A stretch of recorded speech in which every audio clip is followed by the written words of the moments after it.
Между тем, выставка коллекционеров якутского варгана под названием «Народные хомусы» открылась в Центре хомуса народов мира. В состав экспозиции вошли инструменты из частных коллекций 9 коллекционеров республики. Всего на выставке представлены свыше 200 хомусов из разных исторических эпох и стран.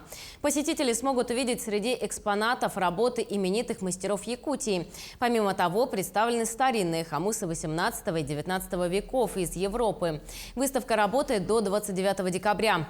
Напомним, что сегодня, 30 ноября, в Якутии традиционно отмечается День хомуса, музыкального инструмента, который является национальным символом культуры народа Саха.